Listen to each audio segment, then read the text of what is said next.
Om Swastiastu, sahabat Bali Taman Sekar. Semoga sahabat semua kami jumpai dalam keadaan baik dan tidak kurang suatu apapun atas karunia Ida Sang Hyang Widi Wasa, Tuhan Yang Maha Esa.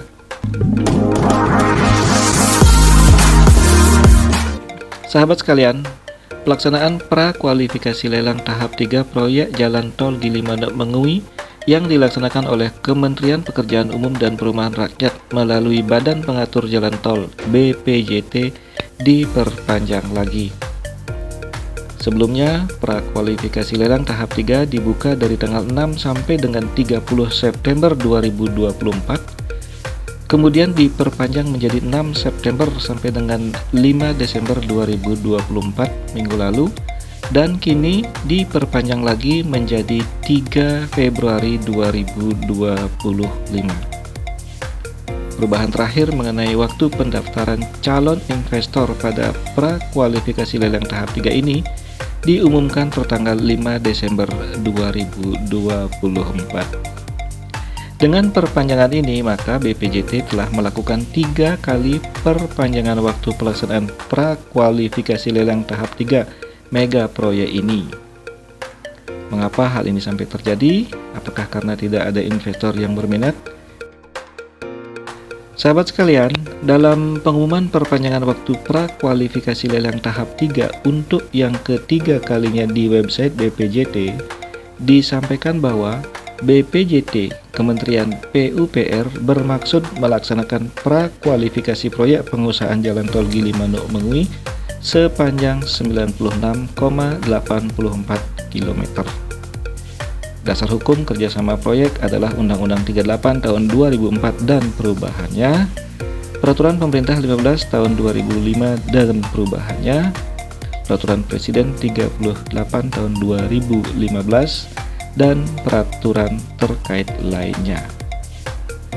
Perkiraan nilai investasi proyek yang dilelang adalah 25,404 triliun rupiah dengan lingkup proyek meliputi 5 hal, yakni melakukan pendanaan, perencanaan teknis, pengoperasian, pemeliharaan untuk keseluruhan jalan tol, serta pelaksanaan konstruksi pada porsi badan usaha jalan tol. Bentuk kerjasama proyek direncanakan dalam bentuk dukungan konstruksi pada seksi Soka Mengui.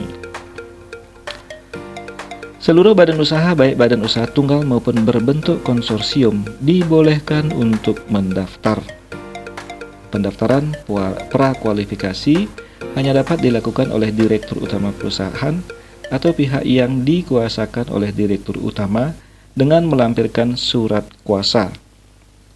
Pihak yang mengunduh dokumen wajib mencantumkan kopi identitas diri berupa KTP atau SIM atau paspor. Seluruh proses prakualifikasi ini gratis alias tidak dipungut biaya apapun.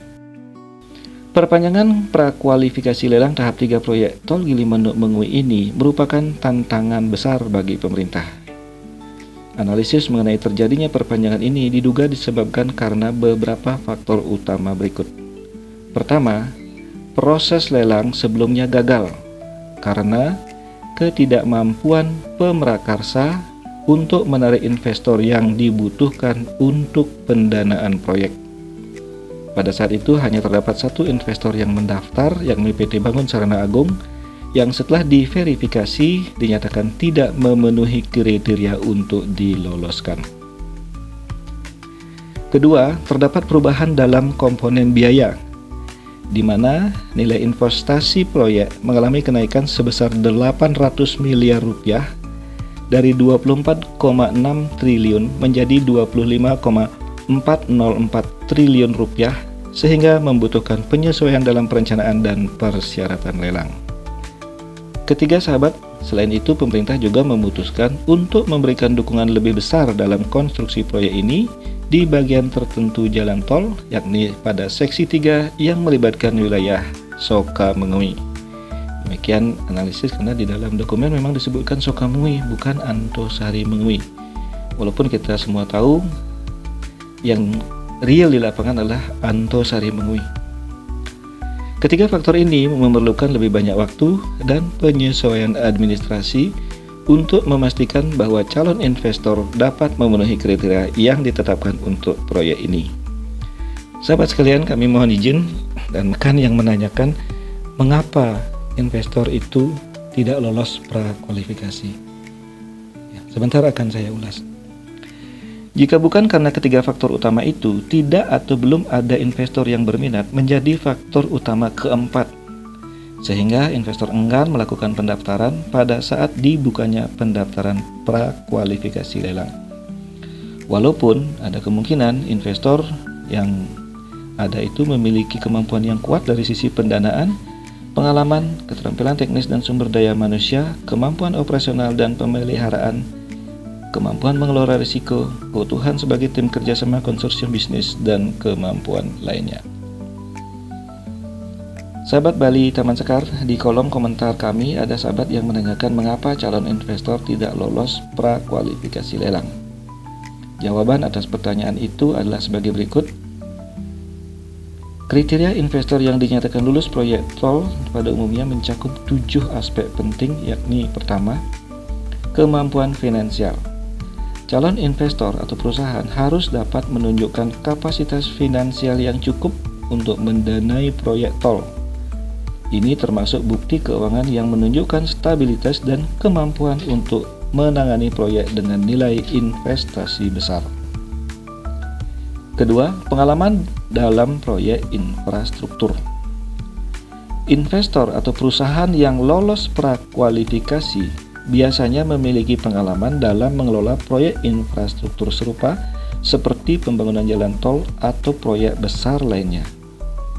Pengalaman ini menunjukkan kemampuan teknis dan manajerial dalam mengelola proyek berskala besar. Ketiga, kapasitas teknis dan sumber daya manusia. Perusahaan harus menunjukkan memiliki keahlian teknikal yang diperlukan untuk merencanakan dan membangun jalan tol.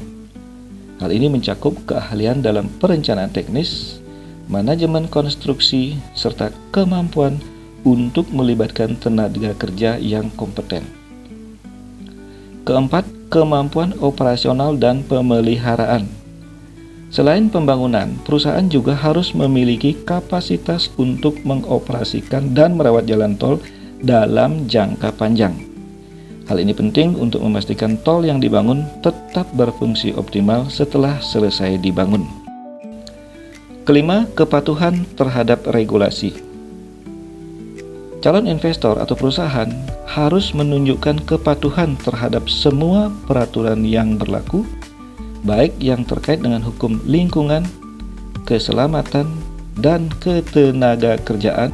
Ini terlebih di Bali. Ada peraturan dan kondisi spesifik yang berkenaan dengan kearifan lokal di Bali. Keenam, kemampuan untuk mengelola risiko. Proyek jalan tol seringkali melibatkan berbagai macam risiko seperti risiko keuangan, risiko teknis, dan risiko operasional. Calon investor harus menunjukkan kemampuan untuk mengidentifikasi dan mengelola risiko-risiko tersebut. Dan ketujuh, keterlibatan dalam konsorsium. Dalam beberapa kasus, proyek besar seperti ini bisa memerlukan kerjasama antar perusahaan melalui konsorsium. Oleh karena itu, perusahaan yang lolos prakualifikasi lelang juga harus menunjukkan kemampuan untuk bekerja sama dalam struktur konsorsium dan memiliki rekam jejak dalam hal tersebut. Semua kriteria ini disusun untuk memastikan bahwa hanya perusahaan atau investor yang memenuhi standar yang tinggi yang dapat terlibat dalam pembangunan dan pengoperasian jalan tol yang besar dan penting seperti jalan tol Gilimanuk-Mengui. Jika investor sebelumnya dinyatakan tidak lolos prakualifikasi lelang, berarti investor itu tidak memenuhi kriteria yang ditetapkan panitia prakualifikasi lelang. Karena satu saja kriteria itu tidak terpenuhi, sudah cukup untuk menggugurkan calon investor. Nasib proyek tol Gilimanuk-Mengui di tahun 2025 menjadi benar-benar sangat bergantung pada hasil lelang terbaru dan dukungan pemerintah di semua tingkatan. Nasib warga terdampak juga masih menggantung karena keberlanjutan proyek ini masih menunggu pemilik modal alias investor. Badan Pengatur Jalan Tol belum menemukan investor yang memenuhi kualifikasi yang ditentukan, dan skema proyek ini masih belum sepenuhnya berubah dari proyek unsolicited project menjadi 100% solicited project atau proyek pemerintah. Nah, sahabat Bali Taman Sekar, demikian sudah panjang lebar kami sampaikan ulasannya. Semoga bermanfaat bagi sahabat sekalian. Terima kasih atas kebersamaannya. Dukung terus Bali Taman Sekar channel yang senantiasa memberikan informasi faktual untuk Anda dengan subscribe, like, komen, dan share kepada keluarga, sahabat, dan teman Anda. Sampai jumpa pada video menarik berikutnya. Kami akhiri dengan Paramo Santi, Om Santi, Santi, Santi, Om.